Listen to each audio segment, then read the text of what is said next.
দোয়ার এক একটা ফজিলত বলেছেন রাসূল করিম সাল্লাল্লাহু আলাইহি ওয়াসাল্লাম। আমি আপনি যখনই যে কোনো আমল করি ফেরেশতা সেই আমলের সওয়াবটা কি করেন? লেখেন। ফেরেশতা সেই আমলের সওয়াব কি করেন? লেখেন। কোন ফেরেশতা লিখবে? কিরামান কাতিবিন ইয়ালামুনা মা তাফআলুন। দুইটা কিরামান কাতিবিন ফেরেশতা আছে আমাদের দুই কাঁধে। আমি আপনি ভালো যে আমল করব তাও লিখবে, যে মন্দ আমল করব করছি তাও কি লিখছে। দায়িত্ব দিয়েছেন কে? আল্লাহ। বলেন না কে দিয়েছেন? আল্লাহ। যে এমন একটি দোয়া, যে দোয়াটার সওয়াব লিখে শেষ করা যায় না। সুবহানাল্লাহ। যে দোয়াটার সওয়াব লিখে শেষ করা যায় না, ফেরেশতারা পারে না। যে দোয়াটার সওয়াব দেবেন স্বয়ং আমার আল্লাহ। সুবহানাল্লাহ।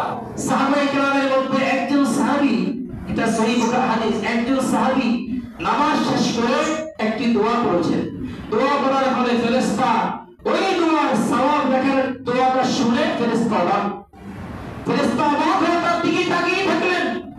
আর তাকিয়ে থেকে কি সওয়াব তিনি লিখবেন, এই যে একটা দোয়া পাঠ করলেন আল্লাহ নবীর একজন সাহাবী, ফেরেশতা তো অবাক হয়ে তাকিয়ে থেকে এবার আল্লাহ দরবারে আরজি পেশ করে রব্বুল আলামিন, তোমার এই বান্দা তুমি আল্লাহর জন্য যে একটা দোয়া করেছে, যে একটা প্রশংসার গান গাইছে, এটার সওয়াব তো আমি খুঁজে পাচ্ছি না, কি লিখবো?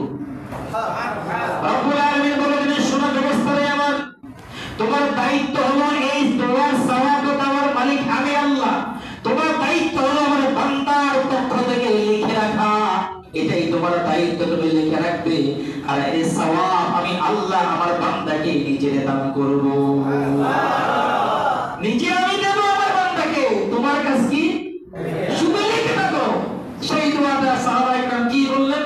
বলেন না, ইয়া রাব্বি লাকাল হামদু কামা ইয়ানবাগি লিজালালি ওয়াজহিক ওয়া লিআযীম সুলতানিক।